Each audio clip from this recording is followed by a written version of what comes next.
Hello friends, Hindi audio book में आपका स्वागत है। एज ए मैन थिंकेथ दुनिया भर में सेल्फ हेल्प के क्षेत्र में बहुत ही मशहूर पुस्तक है। अगर हम कहें कि यह पुस्तक स्वयं को समर्थ बनाना या फिर स्वयं को सिद्ध करने के बारे में लिखी गई है तो अतिशयोक्ति नहीं होगी। यह छोटी सी पुस्तक हमें यह बताने के साथ साथ कि हम महान बन सकते हैं, हमें महान बनने में एक टूल की तरह काम करती है। सत्य हमें उन सीमाओं से मुक्त कर सकता है, वह हमारे जीवन को बदल सकता है जिनसे हम घिरे हुए हैं। सत्य तब बहुत ही शक्तिशाली होता है जब इसे साधारण भाषा में आसान तरीके से पेश किया जाता है। जेम्स एलन हमें इस पुस्तक के माध्यम से स्पष्ट रूप से दिखाते हैं कि कैसे हम उस चाबी रूपी ज्ञान का प्रयोग करके जिस सफलता की हम कल्पना करते हैं उस महानतम सफलता को और उसे प्राप्त करने के तरीकों को खोल सकते हैं। इस पुस्तक को 7 अध्यायों में लिखा गया है जो बेहद सुंदर तरीके से एक दूसरे से जुड़े हुए हैं।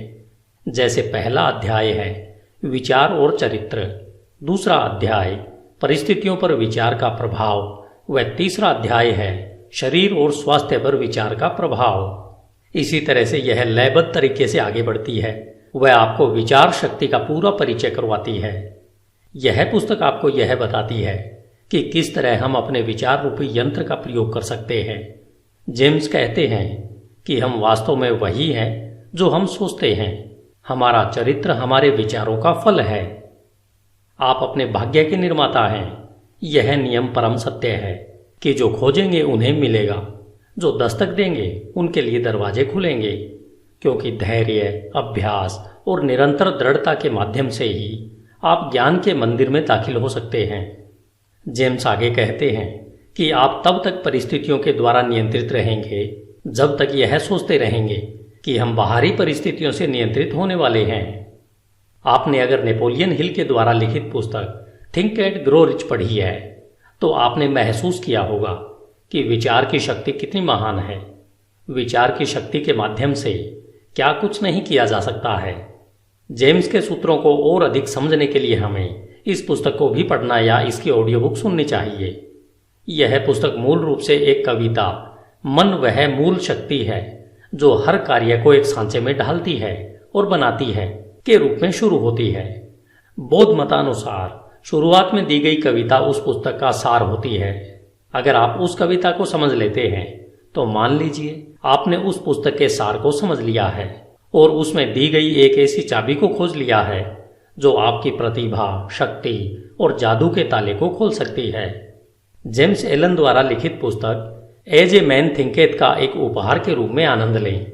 यह छोटी सी पुस्तक अपने आप में एक महान खजाना लिए हुए आपके सामने है। धन्यवाद। hindiaudiobook.com। आपका दिन शुभ हो।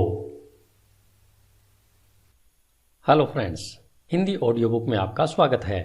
आज हम जेम्स एलन के द्वारा लिखित पुस्तक एज ए मैन थिंकेथ सुन रहे हैं।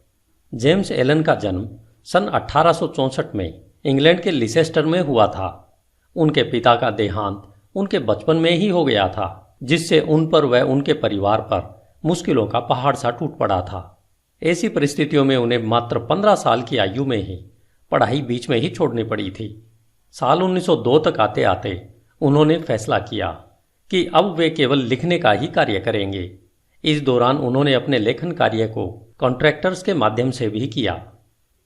अपनी पहली पुस्तक फ्रॉम पॉवर्टी टू पावर पूरी करने के बाद वे इंफ्राकॉम, जो कि इंग्लैंड का दक्षिणी पश्चिम तट है, वहां पर आकर बस गए थे। जेम्स वहां अपनी मृत्यु पर्यंत साल 1912 तक रहे। जेम्स एलन ने अपने जीवन में 19 बेहद सफल व ज्ञानवर्धक पुस्तकें लिखी हैं। आज आप जिस पुस्तक एज ए मैन थिंकेथ को सुनने जा रहे हैं यह उनकी सर्वश्रेष्ठ पुस्तक मानी जाती है। यह पुस्तक विचार की शक्ति पर एक निबंध नहीं है, बल्कि ध्यान, खोज और अनुभव का बहुआयामी फल है।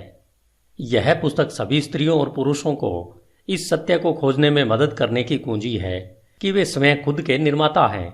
वे अपने सुख दुख व ज्ञान अज्ञान के मुख्य शिल्पकार उनके खुद के विचार ही होते हैं। इनका निर्माता उनका खुद का मन ही होता है। James Allen, Ilfracombe, England. अध्याय 1 विचार और चरित्र। हम वैसे ही हैं जैसा हम अपने मन में सोचते हैं। इस मुहावरे ने केवल हमारे संपूर्ण अस्तित्व को ही नहीं समेटा है, बल्कि यह हमारे संपूर्ण जीवन की हर एक दशा, दिशा और परिस्थितियों पर पूर्ण रूपेण खरा उतरता है। हमारा चरित्र हमारे संपूर्ण विचारों का ही संपूर्ण फल है। हम वास्तव में वही हैं जो हम सोचते हैं। जैसे बिना बीज के एक पौधा नहीं उग सकता, उसी तरह हमारे विचारों में छिपे हुए बीजों के बिना हमारा कोई भी कर्म उत्पन्न नहीं हो सकता। यह सूत्र उन सभी कर्मों पर भी बिना शर्त लागू होता है जिन्हें हम स्वप्रेरित या अपूर्व योजित या फिर जिन्हें सोच समझकर किया जाता है। विचारों का मूल कर्म है और यही हमारे सुख दुख का फल है। अतः हम जो भी फल पाते हैं, चाहे वो मीठे हों या कड़वे, ये सभी हमारे विचारों का ही परिणाम होते हैं। हम आज जो भी हैं वह सब हमारे मन में उत्पन्न होने वाले विचारों के द्वारा रचित और निर्मित हैं। यदि हम अपने मन में अज्ञान से ओत प्रोत बुरे विचारों को पनपने देते हैं और सदा उन्हें ही पालते रहते हैं, तो हम अपनी ओर दुख व दर्द को ही आकर्षित कर रहे हैं और जल्द ही हम दुख से घिरे होंगे, जो हमारे बुरे विचारों का ही परिणाम होगा।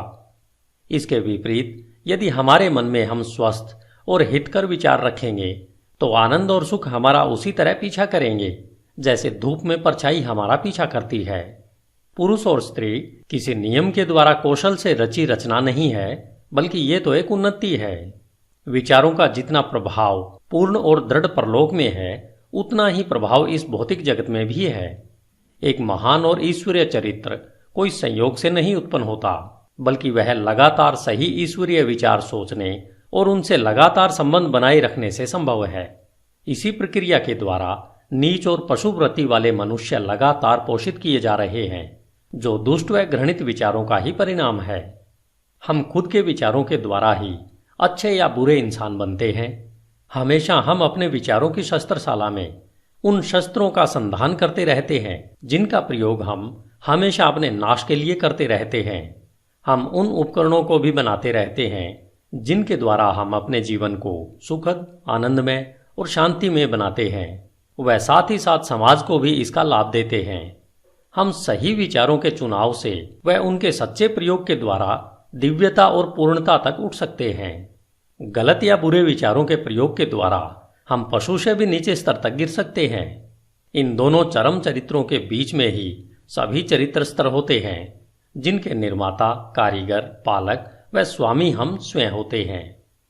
इस युग की सबसे ऊर्जावान, ताकतवर, विश्वास से भरा हुआ दिव्य वचन और दिल को सुख देने वाला आत्मा से संबंधित यह सत्य है कि तुम अपने विचारों के मालिक, चरित्र को ढालने वाले, अपनी परिस्थिति, वातावरण और भाग्य के कारीगर और रचयिता खुद हो। शक्ति, बुद्धि और प्रेम की सत्ता और स्वयं के विचारों के स्वामी तुम खुद हो, और तुम्हारे पास ही रूपांतरणकारी व पुनरुत्थान की शक्ति है, जिसके द्वारा तुम खुद को वो बनाते हो जो बनाना चाहते हो।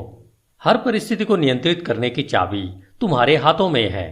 तुम अपने हर हाल के स्वामी होते हो, यहां तक कि अपनी सबसे कमजोर और दुराचारी परिस्थिति के मालिक भी तुम खुद ही होते हो।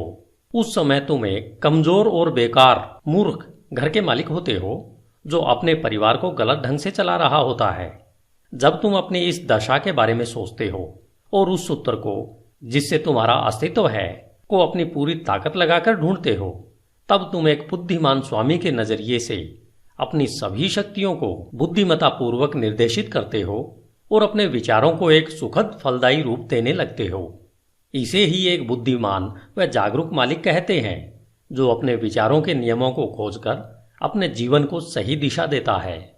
इस प्रकार खोज, प्रयोग, आत्मविश्लेषण और अनुभव के द्वारा अपने विचारों के सूत्र खोजकर आप भी एक बेहतरीन मालिक बन सकते हैं। आप जानते हैं कि सोने और हीरे को खोजने के लिए गहन खनन करनी पड़ती है। इसी तरह तुम अपनी आत्मा की खान में गहरा खोदोगे, तभी अपने अस्तित्व से जुड़े हर सत्य जान पाओगे। यदि तुम अपने विचारों को देखो, नियंत्रित करो और उन्हें बदलते हो, और दूसरों व अपने जीवन और परिस्थितियों में हो रहे बदलावों के कारण और प्रभावों को महसूस कर, देखकर धैर्यपूर्ण अभ्यास और परख करो। अपने हर अनुभव को, यहाँ तक कि हर दिल के छोटे छोटे बदलावों को भी स्वयं के बारे में आए बदलावों के बारे में जानने के लिए प्रयोग करो, जिससे समझ, बुद्धि और शक्ति जो तुम्हें प्राप्त हो रही है उसे महसूस करो। फिर तुम शायद बिना चूके इस सत्य को सिद्ध कर सकते हो कि तुम अपने चरित्र को बनाने वाले हो, अपने जीवन को सही सांचे में ढालने वाले हो और अपने भाग्य के निर्माता तुम ही हो। इस दिशा में आगे बढ़ते हुए यह नियम परम सत्य है कि जो खोजेंगे उन्हें अवश्य मिलेगा, जो दस्तक देंगे उनके लिए दरवाजे अवश्य खुलेंगे, क्योंकि दृढ़ता, धैर्य और अभ्यास के द्वारा ही तुम ज्ञान के उज्जवल मंदिर में प्रवेश कर सकते हो। धन्यवाद। आपका दिन शुभ हो। अध्याय 2, परिस्थितियों पर विचार का प्रभाव। आप अपने मन को एक बगीचे के समान समझकर या तो उसे बुद्धिमानी से जोत सकते हैं या फिर उसे लापरवाही से अपने आप बढ़ने दे सकते हैं। परंतु उसे चाहे जोता जाए या उसे खाली छोड़ा जाए या उसकी उपेक्षा की जाए, उसमें कुछ न कुछ उगेगा जरूर, या कहें कुछ न कुछ फलीभूत अवश्य होगा। अगर उसमें कोई बीज नहीं बोए जाते तो अनावश्यक व बेकार के खरपतवार के बीज उसमें गिरते रहेंगे और वे उग आएंगे। एक माली अपने बगीचे में अनावश्यक खरपतवार को समय समय पर निकालता रहता है और उसमें वही फल फूल और पेड़ पौधे आदि लगाते हैं जिसकी माली को चाह होती है या कहें आवश्यकता होती है। हमें भी अपने मन रूपी बगीचे को एक माली की तरह लगातार देखभाल करते रहना चाहिए। अशुद्ध, बेकार, अनावश्यक और अनुचित विचारों को पहचान कर अपने मन से निकाल फेंकना चाहिए। वह आवश्यक, शुद्ध, उपयोगी और उत्पादक विचारों को फलों और फूलों की तरह सहेज कर उनकी उचित प्रकार से देखभाल करते रहना चाहिए। इस प्रक्रिया का पालन करते हुए उचित समय अवधि में आप जान पाओगे कि आप ही अपनी आत्मा के प्रमुख माली और रक्षक हो। आप ही अपने जीवन के निर्देशक हो। आप ही अपने अंदर विचारों के नियमों को प्रकट कर पाते हो। आप ही हमेशा बढ़ती सत्यता से यह भी समझ पाते हो कि कैसे आपके विचार की शक्तियां और मन के अन्य घटक आपके सच्चे चरित्र, सकारात्मक परिस्थितियां और उज्जवल भाग्य का निर्माण करने के काम में लगे हुए हैं। विचार और चरित्र एक समान होते हैं क्योंकि माहौल और परिस्थितियों के द्वारा ही चरित्र निर्मित होता है और प्रकट होता है। इस प्रकार आप हर समय यह देखेंगे कि आपके जीवन की बाहरी परिस्थितियां आपके अंतर्मन के विचारों से परस्पर जुड़ाव और तालमेल में रहेंगी। इसका मतलब यह बिल्कुल नहीं है कि हर समय जैसी आपकी परिस्थिति है वह आपके पूरे चरित्र को ही दर्शाती रहती है। इसका अर्थ यह है कि वे परिस्थितियां आपकी विचारधारा के किसी आवश्यक पहलू से उस समय के लिए इतना करीब से जुड़ी हुई हैं कि वे आपकी प्रगति के लिए आवश्यक हों। आज आप जिस भी स्थिति में हैं वह सब आपकी सत्ता के नियमों के कारण ही हैं। आपको इस जगह आपके विचार ही लेकर आए हैं। आपके जीवन की संरचना में संयोग नाम की कोई चीज नहीं है। जो भी है वह उस नियम का ही परिणाम है जो अचूक है। यह बात उनके लिए उतनी ही सही है जो अपनी परिस्थितियों के साथ तालमेल में कमी का अनुभव करते हैं, जितना कि उनके लिए जिन्हें लगता है कि वे परिस्थितियों से संतुष्ट हैं। एक प्रगतिशील और जागरूक सत्ता के रूप में आप जहां पर हो वहां इसलिए हो कि आप उससे सीख कर आगे बढ़ सको। जैसे आप परिस्थिति में निहित आध्यात्मिक शिक्षण को सीख लेते हो, वह निकल जाती है और दूसरी परिस्थितियों के लिए जगह बनाती है। जब तक आप यह विश्वास करते रहोगे कि आप बाहरी परिस्थितियों द्वारा प्रभावित प्राणी हो, तब तक आप परिस्थितियों की मार खाते रहोगे। लेकिन जब आपको यह अनुभव होगा कि आप एक रचनात्मक शक्ति हो और उस छिपी हुई भूमि और बीज जिससे परिस्थितियां पनपती है पर अपना अधिकार जमा सकते हो, तब आप सही मायने में अपने खुद के स्वामी बन जाते हो। आत्म परीक्षण और आत्म संयम का अभ्यास करने वाले सभी लोग यह जानते हैं कि परिस्थितियां विचारों से ही उत्पन्न होती है। उन्होंने यह देखा है कि उनकी परिस्थितियों में फेरबदल उनकी मानसिक स्थिति में फेरबदल से सीधे अनुपात में होता है। यह सही है कि जब आप उत्सुकता से अपने विचारों की कमियों को दूर करने में स्वयं को लगा लेते हो, तब आप बहुत जल्दी प्रगति करते हैं और बहुत सारे परिवर्तनों से जल्दी ही गुजरते हैं। हर विचार रूपी बीज जिसे मन में विचारों के माध्यम से बोया जाता है, वह अच्छी उपज ही देगा और देर सवेर किसी न किसी कार्य के रूप में फलता फूलता है। वह उसमें परिस्थिति रूपी फल अवश्य लगते हैं। अच्छे विचार अपने अनुरूप अच्छे फल और बुरे विचार हमेशा बुरा ही फल देते हैं। परिस्थितियों का बाहरी जगत विचार के आंतरिक जगत का निर्माण करता है। किसी इंसान को अच्छाई की चरम सीमा तक ले जाने के लिए प्रिय व अप्रिय बाहरी परिस्थितियों के वे मुख्य घटक हैं। आप अपने बोए की फसल काटने वाले स्वयं होने के नाते कष्ट और आनंद दोनों का ही अनुभव करते हो, वह उनसे सीखते हो। जिन्हें आप अपने पर हावी होने देते हो, ऐसी आंतरिक इच्छाओं, आकांक्षाओं और विचारों का अनुसरण करते हुए अपने जीवन की बाहरी परिस्थितियों के रूप में उनकी पूर्णता तक पहुंचते हो। उन्नति और अवनति के नियम सब जगह लागू होते हैं। कोई भी व्यक्ति जब अवनति के निचले स्तर पर या जेल जाता है तो परिस्थिति की क्रूरता के कारण नहीं, बल्कि अपने तुच्छ विचारों और निम्नतम इच्छाओं के द्वारा जाता है। एक सच्चे मन वाला व्यक्ति एकाएक ही किसी बाहरी शक्ति के दबाव में आकर अपराध से नहीं घिर जाता। उसके मन में आपराधिक सूक्ष्म विचार गुप्त रूप से पनप रहा होता है, जो अवसर मिलते ही अपनी पूरी शक्ति से प्रकट होता है। परिस्थितियां व्यक्ति को नहीं बनाती, बल्कि उस व्यक्ति का विचार जैसा है उसके लिए वैसी परिस्थिति प्रकट करती है। सिवाय हमारे स्वयं के बुरे इरादों के ऐसी कोई भी परिस्थिति नहीं होती जो हमें बुराइयों या कष्ट की ओर नीचे ले जा सके। इसी प्रकार ऐसी भी कोई स्थिति नहीं हो सकती जो हमारी बिना अच्छी और सफल आकांक्षाओं को निरंतर उपजाए हमें पुण्य, सफलता और उससे जुड़े आनंद की ओर ऊपर न उठाए। इस प्रकार से हम यह जान जाते हैं कि अपने विचारों के स्वामी होने के नाते हम स्वयं को बनाते हैं, अपनी परिस्थितियों और वातावरण को आकार देते हैं और उसके रचयिता भी हम ही होते हैं। हम जो चाहते हैं उसे आकर्षित नहीं करते, बल्कि हम उसे अपनी ओर आकर्षित करते हैं जो हम हैं। हमारी महत्वाकांक्षाएं, हमारी पसंद और हमारी इच्छाएं कदम कदम पर निष्फल होती रहती हैं। हमारे आंतरिक विचार और इच्छाएं स्वयं की खुराक, जो चाहे अच्छा हो या बुरा, उसी के द्वारा पोषित होती है। वह दिव्यता जो हमें आकार देती है, वह हमारी आत्मा है जो हमारे अंतर्मन में है। हम स्वयं के द्वारा ही बंदी बनाए गए होते हैं। हमारे स्वयं के विचार और कर्म हमारे भाग्य के जेलर हैं। यदि वे तुच्छ हैं तो हमें बंदी बनाते हैं, और अगर वे अच्छे हैं तो हमें मुक्त करते हैं। आपने कभी न कभी यह महसूस अवश्य किया होगा कि हमें वह नहीं मिलता जिसकी हम इच्छा करते हैं या जिसके लिए प्रार्थना करते हैं, लेकिन आपको पता है कि हमें वह मिलता है जो हम सही तरीके से कमाते हैं, क्योंकि हमारी इच्छाएं और प्रार्थनाएं तभी पूर्ण होती हैं जब वे हमारे विचारों और कर्म से तालमेल में होती हैं। इस दृष्टिकोण से देखें तो परिस्थितियों से लड़ने का हमारे जीवन में क्या अर्थ है? इसका सीधा सा अर्थ है कि हम हमेशा बाहरी प्रभावों से लड़ते रहते हैं, वह साथ ही साथ उसके कारणों को अपने मन में पोषित व संरक्षित करते रहते हैं। यह कारण या तो जागरूक बुराई या फिर अजागरूक कमजोरी का रूप धारण कर लेता है, लेकिन चाहे वह जो कुछ भी हो, वह धारण करने वाले के प्रयत्नों को दृढ़ता से रोकता है और किसी हल को खोजने को मजबूर करता है। हम में से ज्यादातर लोग अपनी परिस्थितियों में सुधार लाना चाहते हैं, परंतु स्वयं में बिल्कुल भी सुधार नहीं लाना चाहते, और इसलिए हम बंधन में रहते हैं। यदि हम सच्चे आत्म परीक्षण से मुंह नहीं छिपाएं तो हम कभी भी वह पाने से वंचित नहीं होंगे जो हमारा दिल चाहता है। यह सभी भौतिक विषयों के लिए उतना ही सही है जितना कि दैवी विषयों के लिए। यदि हम केवल संपत्ति प्राप्त करना चाहते हैं तो अपने लक्ष्य को पाने से पहले हमें अपने महान व्यक्तिगत त्याग करने के लिए तैयार होना चाहिए, और हम में से वे सशक्त और शांत जीवन चाहते हैं, उनके लिए तो कितना और कुछ करना होगा। कुछ लोग जो गरीबी से बाहर निकलना चाहते हैं, वे हमेशा इस बात के लिए व्याकुल रहते हैं कि उनके आसपास का माहौल और घरेलू सुख सुविधाएं सुधरने चाहिए, लेकिन इन परिस्थितियों को बदलने के लिए किए जाने वाले काम से जी चुराते रहते हैं।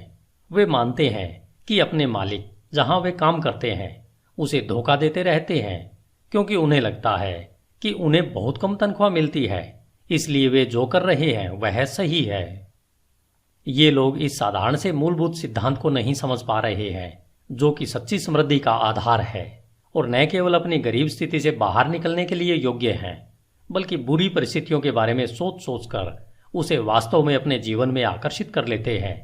ऐसे लोग कमजोर, आलसी और हमेशा भ्रमित विचारों में जी रहे होते हैं। कुछ अमीर लोग हैं जो पेटुपन की वजह से लगातार दर्दनाक बीमारियों से ग्रस्त हैं। वे इन बीमारियों से छुटकारा पाने के लिए ढेर सारा पैसा खर्च तो करना चाहते हैं, परंतु ज्यादा खाने की आदत को बदलने के लिए तैयार नहीं है। वे ज्यादातर चटपटे और मजेदार खाने की अपनी इच्छा को हमेशा संतुष्ट करना चाहते हैं और अच्छा स्वास्थ्य भी चाहते हैं। ऐसे लोग अच्छे स्वास्थ्य के लिए अयोग्य हैं, क्योंकि उन्होंने स्वस्थ जीवन के पहले सिद्धांत को अभी तक नहीं सीखा है। कुछ मालिक हैं जो गलत रास्ते से धन कमाकर अमीर और ज्यादा अमीर होना चाहते हैं, जिसके लिए वे चालाकी से सही वेतन न देकर ज्यादा काम करवाना चाहते हैं। ऐसे मालिक समृद्धि के बिल्कुल योग्य नहीं है। जब इनका प्रतिष्ठा और समृद्धि दोनों ही मामलों में दिवाला निकल जाता है, तब ये लोग परिस्थितियों को दोष देते रहते हैं, लेकिन वे यह नहीं जानना चाहते कि अपनी इस परिस्थिति के वे ही पटकथा लेखक हैं। ये 3 उदाहरण मात्र इस सत्य को बताने के लिए कहे गए हैं कि लोग अपनी परिस्थितियों को बिना जाने निरंतर उन विचारों और इच्छाओं को प्रोत्साहित कर रहे हैं जो उन अच्छे फल से संभवतः तालमेल नहीं खाते हैं जो वे चाहते हैं। वे ऐसा करते हुए अच्छे फल को निरंतर निष्फल कर रहे हैं। ऐसे किस्से कई गुना बढ़ सकते हैं और निरंतर चल सकते हैं, लेकिन इसकी आवश्यकता नहीं है। यदि हम दृढ़ निश्चय कर लें कि हम अपने मन और जीवन में विचार के नियम के क्रम को खोजेंगे, और जब तक ऐसा नहीं होगा तब तक केवल बाहरी तथ्य तर्क के लिए पर्याप्त नहीं हो सकता। परिस्थितियां फिर भी इतनी जटिल हैं, विचार इतना गहराई से बैठा है और व्यक्ति व्यक्ति में प्रसन्नता की अवस्था इतनी भिन्न है कि हमारी समस्त आत्मदशा, जो हमें पता है, केवल जीवन के बाहरी पहलू के तहत किसी के द्वारा आंकी नहीं जा सकती है। कोई व्यक्ति किन्हीं कार्यों में ईमानदार हो सकता है परंतु अभावग्रस्त है, जबकि दूसरा व्यक्ति कई कार्यों में बेईमान हो सकता है फिर भी खूब संपत्ति हासिल करता है। और इसका अधिकतर मतलब निकाला जाता है कि कोई व्यक्ति इसलिए असफल होता है क्योंकि वह ईमानदार है और दूसरा व्यक्ति इसलिए सफल है कि वह बेईमान है। और यह सतही निर्णय के फलस्वरूप होता है, जो यह मान लेता है कि बेईमान व्यक्ति लगभग पूरी तरह से भ्रष्ट है और ईमानदार व्यक्ति लगभग पूरी तरह से पुण्यात्मा है। गहन ज्ञान और विस्तृत अनुभव के आधार पर यह निर्णय गलत माना जाता है। बेईमान व्यक्ति में भी कुछ ऐसे प्रशंसनीय गुण हो सकते हैं जो दूसरों में नहीं है, और ईमानदार व्यक्ति में कुछ ऐसे दुर्गुण हो सकते हैं, चाहे सूक्ष्म ही क्यों न हो, जो दूसरों में नहीं होते हैं। ईमानदार व्यक्ति अच्छे विचारों और कर्मों के कारण अच्छा फल पाते हैं, परंतु अपने दुर्गुणों के कारण कष्ट का भी अनुभव करते हैं। बेईमान व्यक्ति उसी तरह से कष्ट या हर्ष का अनुभव करता है। मानव अहम को यह मानना अच्छा लगता है कि व्यक्ति अपने सद्गुणों के कारण कष्ट में होता है, परंतु जब तक हम अपने मन से हर रोगी, कटु और अशुद्ध विचार को निकाल नहीं फेंकते हैं और अपनी आत्मा से हर अस्वस्थ दाग को साफ नहीं कर देते हैं, तब तक हम उस स्थिति में नहीं हो सकते हैं जहां हम यह जान पाएं और घोषित कर पाएं कि हमारा कष्ट हमारे बुरे विचारों के कारण है, न कि हमारे अच्छे गुणों के फलस्वरूप है। उस परम पूर्णता के पथ पर पहुंचने से बहुत पहले हमें अपने जीवन और मन में कार्यशील उस महान नियम का पता चल जाएगा जो पूर्णतः न्याय संगत है, जो बुरे के बदले अच्छा या अच्छे के बदले बुरा नहीं देगा। जब हमें ऐसा ज्ञान होता है तब हम यह जान पाते हैं अपने पूर्ण के अज्ञान और अंधेपन को देखते हुए कि हमारा जीवन अभी और सदा से ही न्याय संगत रहा है। हमारे पूर्व के सारे अच्छे या बुरे अनुभव हमारे विकसित होते हुए फिर भी अविकसित आत्मा के ही उचित परिणाम है। अच्छे विचार और कर्म कभी भी बुरे परिणाम नहीं दे सकते, और इसके विपरीत भी इतना ही सही है कि बुरे विचार और कर्म कभी अच्छे सुखद परिणाम नहीं दे सकते। हम प्रकृति जगत में इस नियम को भलीभांति जानते हैं और समझते हैं। वह इसके अनुसार काम भी करते हैं कि आम के बीज से आम का पेड़ ही उगेगा और बबूल के बीज से केवल बबूल का पेड़ ही उगेगा और वैसे ही फल देगा। लेकिन कुछ ही इसे मानसिक व नैतिक जगत में समझते हैं, जबकि हमारे विचारों के मामले में भी यही नियम लागू होता है। वहां भी यह उतना ही सहज व अटल है। इसे न समझने पर हमें परेशानी उठानी पड़ती है, और तब ये नियम हमारी इच्छाओं के अनुरूप सहयोग नहीं देते हैं। कष्ट व पीड़ा गलत दिशा में लगाए गए गलत विचारों का प्रभाव है। यह एक संकेत है कि हमारा अपने आप से, अपने अस्तित्व के नियम से तालमेल नहीं रहा है। कष्ट का एकमात्र और उच्चतम कार्य है शुद्धि करना। वह सब जो बेकार और अशुद्ध है उसे जला देना। वे जो शुद्ध हैं उनके लिए कष्ट खत्म हो जाते हैं। एक बार जब सोने से मैल हट जाता है तो उसे जलाते रहने का कोई मतलब नहीं होता है। और इसी तरह से पूर्ण रूपेण शुद्ध व साक्षात्कारी पुरुष कष्ट में नहीं रहता। वह परिस्थितियां जिनका हम कष्ट से सामना करते रहते हैं वे हमारी मानसिक विसंगतियों का परिणाम है। वे परिस्थितियां जिनका हम कृपा व आनंद से सामना करते हैं वे हमारी मानसिक संगति का नतीजा है। कृपा, आनंद, मानसिक पवित्रता ही भौतिक संपत्ति की अधिकता का माप नहीं है, और यह भी नहीं कि बुरे विचार ही एकमात्र कष्ट, क्लेश और दुख ही भौतिक संपत्ति की कमी का परिमाप है। कुछ लोग दुखी और अमीर होते हैं, कुछ लोग धन्य और अमीर भी होते हैं। पवित्रता और अमीरी तभी जुड़ते हैं जब धन को सही और विवेक से कमाया और इस्तेमाल किया जाता है। गरीब अधिक पीड़ा का अनुभव तब करते हैं जब उन्हें लगता है कि बिना वजह के उनका बोझ उन पर लाद दिया गया है। गरीबी और भोगाशक्ति दुख या कहें पीड़ा के दो चरम पहलू है। ये दोनों ही अस्वाभाविक है, मानसिक असंतुलन का नतीजा है। जब तक हम खुश, स्वस्थ और समृद्ध नहीं होते, तब तक हमारी सही अवस्था नहीं होती। खुशी, स्वास्थ्य और समृद्धि का हमारी परिस्थितियों के आंतरिक और बाहरी स्थिति से तालमेल का ही परिणाम है। जब हम शिकायत व तिरस्कार करना बंद कर देते हैं और उस छिपे हुए नियम को जो हमारे जीवन को संचालित करता है उसे ढूंढना शुरू करते हैं, तब हम खुश, स्वस्थ और समृद्ध होना शुरू कर देते हैं। और जब हम अपने मन में उस संचालित करने वाले घटक को अपना लेते हैं, तब हम दूसरों पर अपने कष्ट का कारण होने का आरोप लगाना बंद कर देते हैं और हम सशक्त और स्वस्थ विचारों को अंतर्मन में बढ़ाने लगते हैं। हम परिस्थितियों पर चीखना चिल्लाना बंद कर देते हैं। वह अपनी तीव्र प्रगति के लिए अपने अंदर छिपी हुई शक्तियों और संभावनाओं को खोज करके एक साधन के रूप में प्रयोग करना शुरू कर देते हैं। इस सत्य का प्रमाण हर इंसान में है और इसलिए नियमित आत्म परीक्षण और आत्म विश्लेषण की सरल पड़ताल द्वारा इसे जाना जा सकता है। हम मूलभूत तौर पर अगर अपने विचारों को बदलते हैं तो हम अपने जीवन की भौतिक परिस्थितियों में आए त्वरित बदलाव को देखकर आश्चर्यचकित रह जाएंगे। कभी कभी हमें लगता है कि हम अपने विचारों को गुप्त रख सकते हैं, परंतु ऐसा नहीं है।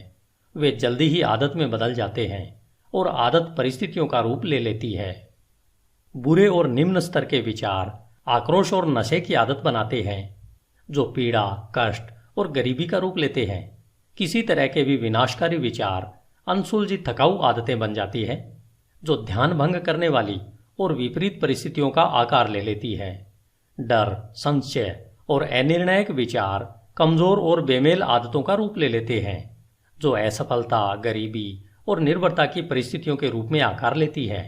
आलसी विचार बेईमानी और गंदगी का रूप लेते हैं, जो गरीबी व नीचता का आकार लेती है।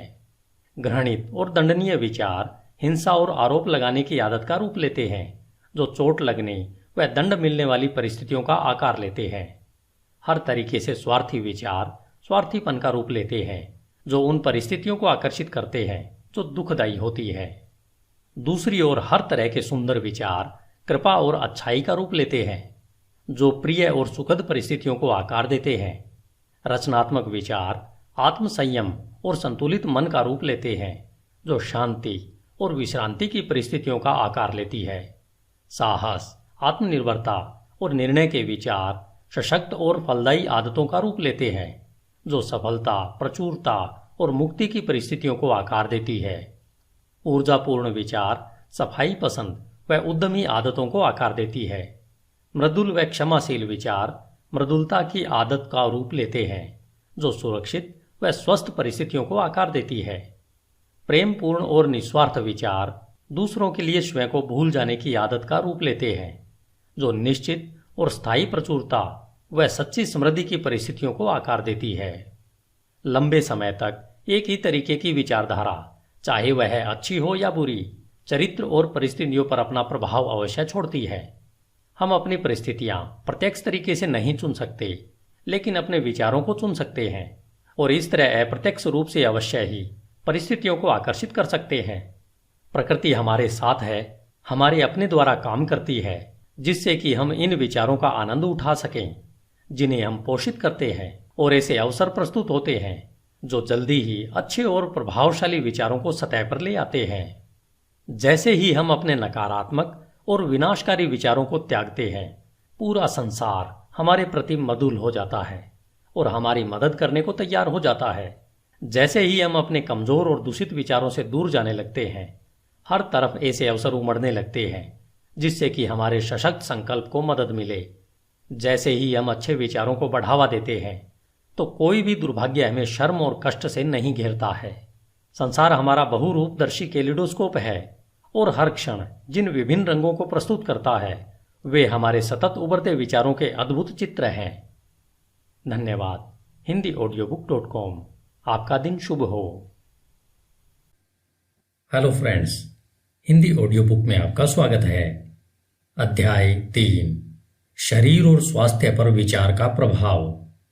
As a man thinketh, written by James Allen. हमारा शरीर हमारे मन के आदेशों का अक्षरशः पालन हमेशा एक सेवक की तरह करता है। यह मन के हर क्रियाकलापों का पालन करता है, चाहे फिर वे सोच विचार कर चुने गए हों या स्वतः प्रकट हुए हों। मन के दूषित, नकारात्मक व बुरे विचारों के कारण हमारा शरीर बीमार पड़ जाता है, जिससे हम पतन की ओर अग्रसर होते हैं।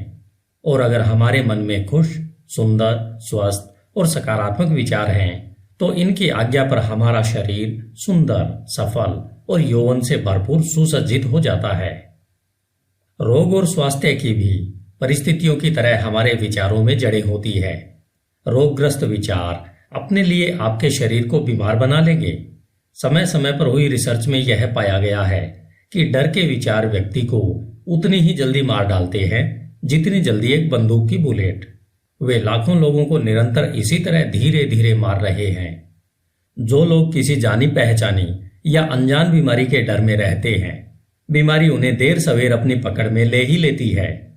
बीमारी की यह चिंता जल्द ही पूरे शरीर को निरुत्साहित कर देती है और रोग को शरीर में प्रवेश करवाने के लिए इसे कमजोर बना देती है।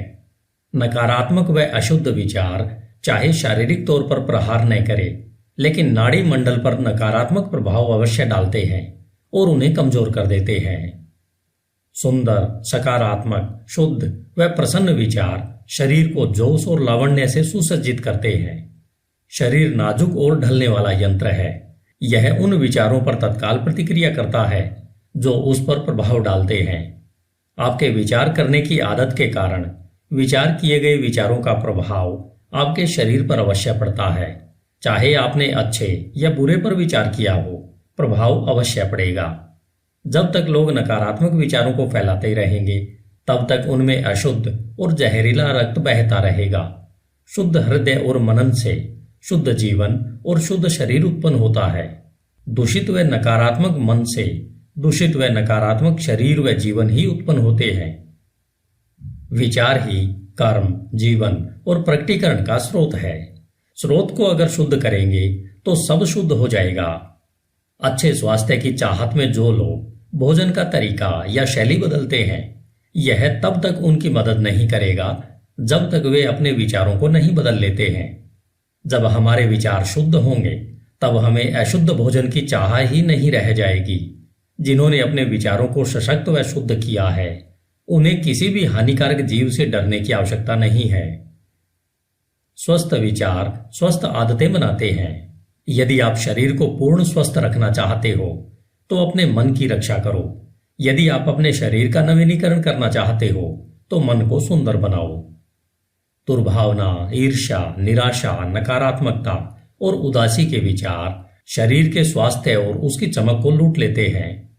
चिड़चिड़ा चेहरा एकाएक नहीं बनता है, वह उग्र विचारों से बनता है।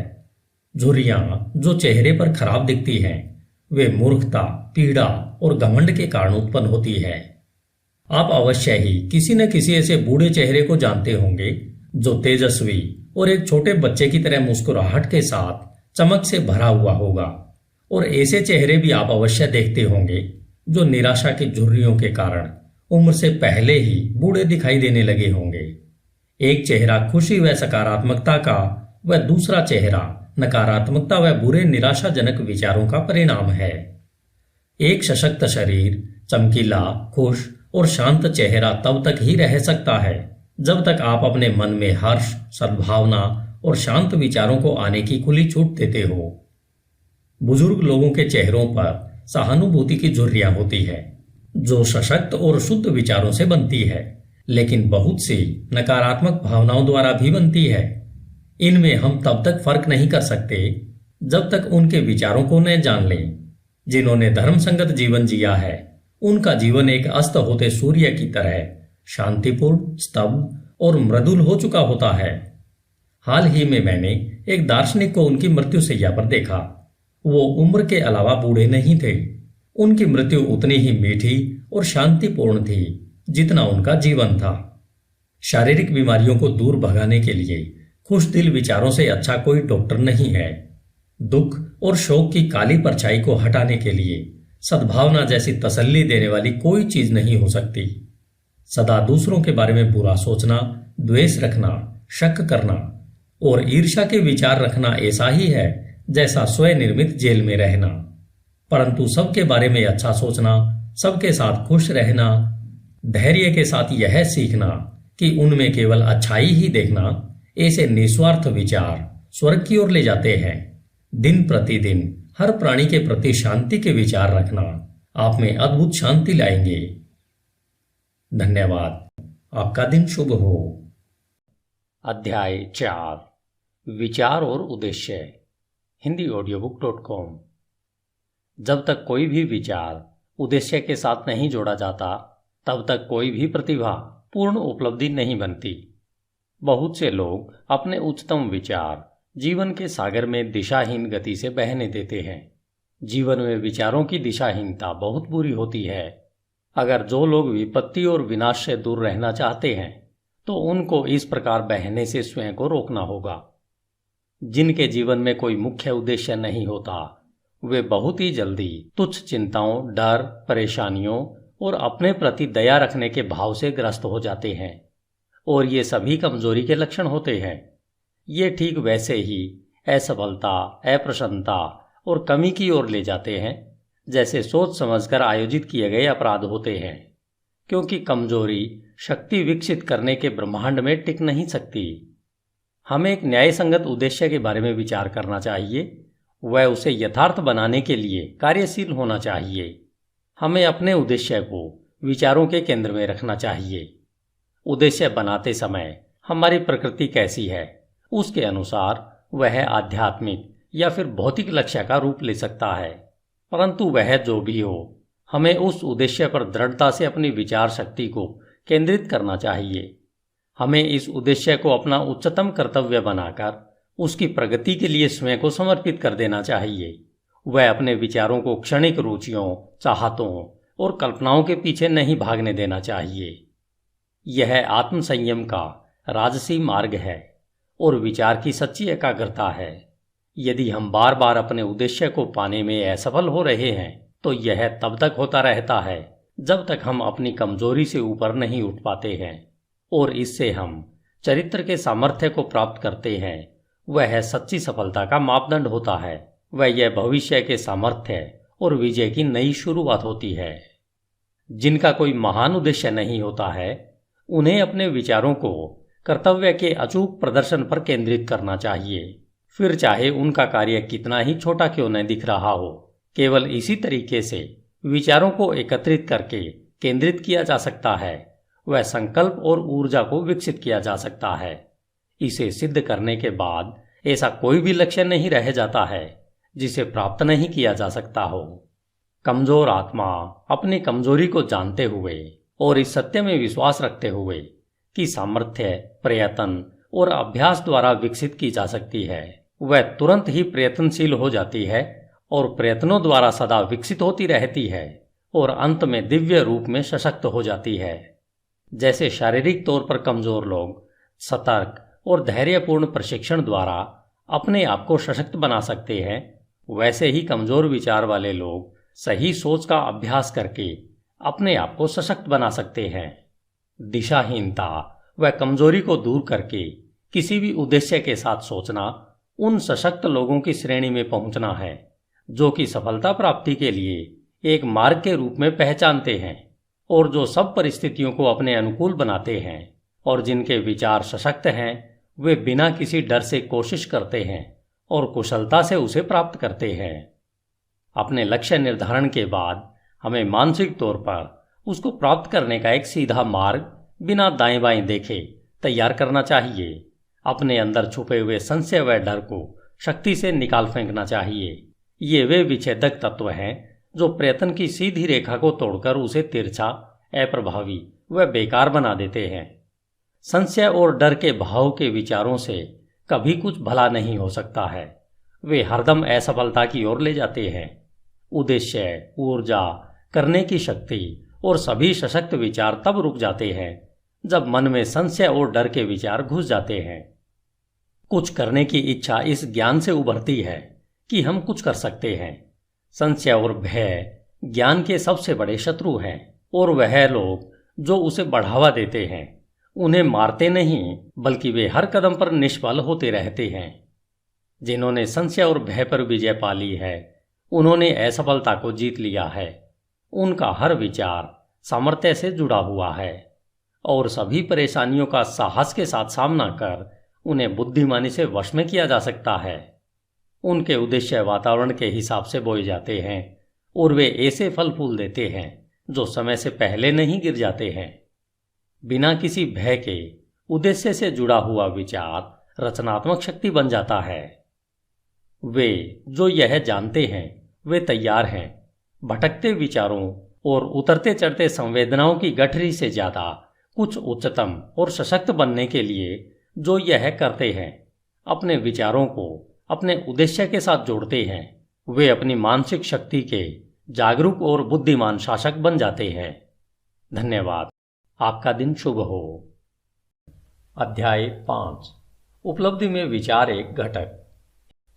आप जो भी पाते हो या पाने में असफल होते हैं तो यह सब आपके विचारों का सीधा सीधा नतीजा है। इस न्यायपूर्ण व्यवस्थित संसार में जहां संतुलन की कमी विनाश ला सकती है वहां व्यक्तिगत जिम्मेदारी अवश्य पूर्ण होनी चाहिए। आपकी ताकत या कमजोरी, सफलता या असफलता, जय या पराजय, सुख या दुख जैसी कोई भी दशा केवल आपकी ही है, किसी दूसरे की नहीं है। जैसा आप सोचते हैं वैसे ही आप हो। जैसा आप सोचते रहते हैं वैसे ही आप बन जाते हैं। सशक्त लोग कमजोर लोगों की मदद तब तक नहीं कर सकते जब तक कमजोर लोग मदद लेने के लिए तैयार नहीं होते। जिस मजबूती को वे दूसरों में देखते हैं उन्हें अपने प्रयत्नों के द्वारा उस सामर्थ्य को विकसित करना होगा। केवल और केवल हम खुद ही अपनी दशा को बदल सकते हैं। दबाने वाले व दबने वाले वास्तव में अपने आप को सताने में सहयोगी होते हैं, बल्कि देखने में यह लगता है कि वे एक दूसरे को सता रहे हैं। पूर्ण ज्ञान कर्म के नियम को दबाने वाले की कमजोरी में और दबाने वाले की दुष्प्रयुक्त शक्ति में देखता है। पूर्ण प्रेम दोनों के कष्ट को देखकर किसी का भी हनन नहीं करता। पूर्ण करुणा दबाने वाले और दबने वाले दोनों को ही अपनाती है। जिन्होंने कमजोरी पर विजय पा ली है और सभी स्वार्थी विचारों को त्याग दिया है, जो न तो अत्याचारी हैं और न ही वह है जिन पर अत्याचार हो रहा है, वे मुक्त हैं। कुछ पाने से पहले जो चाहे सांसारिक वस्तुएं हों, हमें अपने विचारों को अति भोगवादी होने से ऊपर उठाना चाहिए। हमें सफलता पाने के लिए सभी स्वार्थों को नहीं तो कुछ को तो छोड़ना ही होगा। अगर हमारे सभी विचार भोगवादी हैं, जिससे हम न तो ठीक प्रकार से सोच सकते हैं और न ही ठीक योजना बना पाते हैं, इसलिए हम ज्यादातर क्षेत्रों में असफल होते हैं। हमने अभी तक अपने विचारों को प्रभावशाली तरीके से नियंत्रित नहीं किया है और इसलिए हम गंभीर जिम्मेदारियों को अपनाने के योग्य नहीं होते। हम न तो अकेले कोई कार्य करने में स्वतंत्र हैं और न ही अकेले खड़े रहने में। हमने जो विचार चुने हैं हम उनके द्वारा सीमाबद्ध हैं। बिना त्याग के न तो प्रगति हो सकती है न कोई उपलब्धि मिल सकती है। वह हमारी सांसारिक सफलता इस बात के सीधे अनुपात में होगी कि हमने किस हद तक स्वार्थी भोगाशक्त विचारों पर काबू पा लिया है और अपने मन को अपनी योजनाओं के विकास और अपने संकल्प और आत्मविश्वास को सशक्त करने में लगाया है।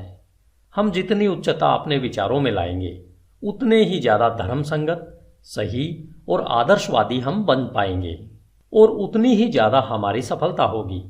वह हमारी उपलब्धियां उतनी ही अधिक आशीर्वादित व स्थायी होंगी। लोभी, बेईमान व दुष्ट इंसान का साथ ब्रह्मांड कभी नहीं देता, लेकिन सरसरी तौर पर लग सकता है कि ऐसा हो रहा है। वह ईमानदार, उदार हृदय वह पुण्यात्मा की मदद करता है। समस्त योगों के महान शिक्षकों ने यह अलग अलग तरीके से दुनिया को बताया है कि इसको जानने व सत्य साबित करने के लिए आपको विचारों को उच्च करके अपने आप को पुण्यात्मा बनाने में कार्यरत रहना है। बौद्धिक उपलब्धियां ज्ञान की खोज या जीवन और प्रकृति में सुंदरता व सत्य की खोज में अर्पित विचारों का नतीजा है। ऐसी उपलब्धियां कई बार महत्वाकांक्षाओं व अभिमान से जोड़ी जा सकती हैं, परंतु वे इन विशेषताओं का परिणाम नहीं है, वरन लंबे और कठिन परिश्रम का व शुद्ध और निस्वार्थ विचारों का स्वाभाविक नतीजा है। आध्यात्मिक उपलब्धियां पवित्र महत्वाकांक्षाओं की सिद्धि है। जो लोग लगातार पुण्य व उच्च विचारों की भावना रखते हैं, जो उन सब पर चिंतन करते हैं जो शुद्ध व निस्वार्थ हैं, सूर्य और चंद्र की पूर्णता की तरह अवश्य ही अपने चरित्र में पुण्यात्मा व ज्ञानी बनते हैं और एक प्रभावशाली और धनी स्थिति तक ऊपर पहुंचते हैं। हम संसार में उच्च सफलता पा सकते हैं और आध्यात्मिक लोक में भी उच्च स्थिति तक उठ सकते हैं, और दंभी, स्वार्थी व दूषित विचारों को अपने में समाकर हम कमजोर और दुर्भाग्यशाली स्थिति में गिर सकते हैं। सही विचार द्वारा प्राप्त विजय को केवल सार्थकता द्वारा ही बनाए रखा जा सकता है। जब सफलता मिलना तय होता है तो बहुत से चूक जाते हैं और शीघ्र ही असफलता को चखते हैं। समस्त उपलब्धियां चाहे व्यापार, बौद्धिक या आध्यात्मिक जगत में हो, निश्चित रूप से निर्देशित विचारों का फल है और उसी नियम के अधीन है और उसका वही तरीका है। फर्क सिर्फ प्राप्ति के लक्ष्य में है। वे जिन्हें बहुत कम मिलता है उन्हें थोड़ा त्याग भी करना चाहिए, और जो ज्यादा प्राप्त करते हैं उन्हें ज्यादा त्याग करना चाहिए। वे जिन्हें उच्चतम मिलता है उन्हें महान त्याग करना चाहिए। धन्यवाद। आपका दिन शुभ हो। अध्याय 6 परिकल्पनाएं और आदर्श। स्वप्न देखने वाले इस संसार के मसीहा हैं। जिस तरह से दृश्य जगत अदृश्य द्वारा पोषित है, उसी तरह मानवता सभी परीक्षाओं, गलतियों और कष्ट में उसके योगी स्वप्न देखने वालों की सुंदर परिकल्पनाओं द्वारा पोषित होती है। मानवता अपने स्वप्न दृष्टाओं को भूल नहीं सकती। वे उनके आदर्शों को ऐसे ही फीका पड़कर मर जाने नहीं दे सकती। वह उनमें रहती है। वह उन्हें वास्तविकताओं जैसा मानती है, जैसे कि एक दिन वह उन्हें देखेगी और जान पाएगी।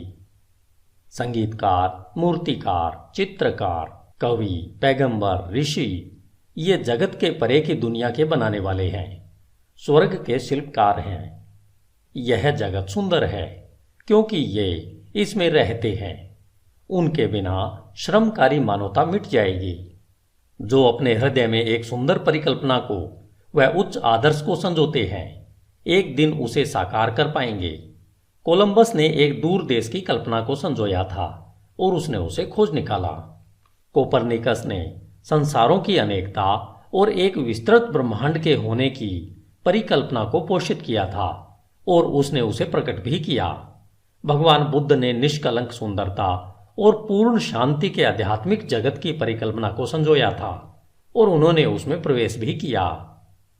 अपनी परिकल्पनाओं को पोषित करो, अपने आदर्शों को पोषित करो। तुम्हारे हृदय में जो संगीत उमड़ता है, मन में जो सुंदरता रूप लेती है, तुम्हारे सूक्ष्मतम विचारों को जो खूबसूरती लपेटती है, उसे पोषित करो, क्योंकि उन सब में से हर्षपूर्ण परिस्थितियां और स्वर्गपूर्ण वातावरण पनपेंगे और बढ़ेंगे।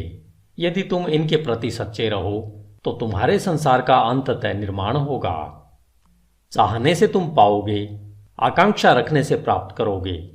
क्या हमारी निम्नतम इच्छाओं को संतुष्टि का पूर्ण माप मिले और हमारी शुद्धतम आकांक्षाएं पोषण की कमी से नष्ट हो जाएं? ब्रह्मांडीय नियम ऐसा नहीं है। ऐसी दशा में चीजों को प्राप्त नहीं किया जा सकता। मांगो और तुम्हें मिल जाएगा। उच्च स्वप्न देखो और जैसे तुम स्वप्न देखोगे तुम वैसे बन जाओगे। तुम्हारी परिकल्पना उसका वचन है जो तुम एक दिन बन जाओगे। तुम्हारे आदर्श उसकी भविष्यवाणी है जिसे तुम अंत में पर्दा उठाकर देख सकोगे। मानव उपलब्धियां सबसे पहले और लंबे समय तक एक स्वप्न थी। ओक का वृक्ष मंजू फल में छिपा होता है, चिड़िया अंडे में पलती है और आत्मा की उच्चतम परिकल्पना में जागृत देवदूत चलते हैं। स्वप्न वास्तविकता के बीज हैं। तुम्हारी परिस्थितियां हो सकता है प्रतिकूल हो, परंतु वे ऐसा लंबे समय तक नहीं रहेंगी। यदि तुम एक आदर्श को मन में रखकर उसे पाने के लिए जी जान लगा दो, बाहर शांत खड़े रहकर तुम अंतर में यात्रा नहीं कर सकते। एक युवती है और एक युवक है, दोनों ही गरीबी और काम के बोझ तले दबे हुए हैं। लंबे समय तक अस्वस्थ वातावरण वाली वर्कशॉप में बंद, अशिक्षित और सभी प्रकार की शिष्टताओं से कोसों दूर, परंतु दोनों ही बेहतर जिंदगी के सपने देखते हैं और वे बुद्धि, कृपा, शिष्टता और सुंदरता की कल्पना करते हैं।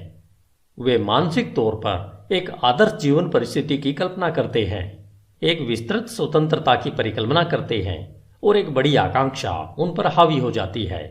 व्याकुलता उन्हें कर्म करने के लिए उकसाती है और वे अपने खाली समय व साधनों को, चाहे वे अभी कम है, अपने सोई शक्तियों और साधनों के विकास में लगाते हैं। शीघ्र ही उनके मन इतने परिवर्तित हो जाते हैं कि वह वर्कशॉप उन्हें बांध कर नहीं रख पाती है। उनकी सोच से वह इतनी बेमेल हो जाती है कि वह उनके जीवन से वैसे ही बाहर हो जाती है जैसे कोई कपड़ा उतारकर फेंक दिया जाता है। जैसे जैसे उनके लिए वे अवसर बढ़ते जाते हैं जो कि उनकी विस्तृत होती शक्तियों के कार्य क्षेत्र को समा सकें, वे उससे हमेशा के लिए बाहर निकल जाते हैं। सालों बाद हम उन्हें फिर देखते हैं।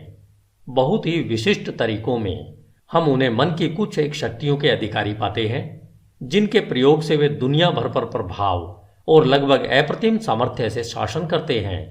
वे अपने हाथों में विशाल जिम्मेदारियों के सूत्रों को थामे हैं। वे बोलते हैं और जीवन रूपांतरित हो जाते हैं। स्त्री और पुरुष उनके शब्दों में विश्वास करते हैं और अपने चरित्र को पुनः ढालते हैं, और सूरज की तरह ये ऐसे स्थायी और प्रकाशित केंद्र बन जाते हैं जिसके चारों ओर असंख्य जीव घूमते रहते हैं। उन्होंने अपने यौवन की परिकल्पना को पा लिया है। वे अपने आदर्शों से एक हो गए हैं।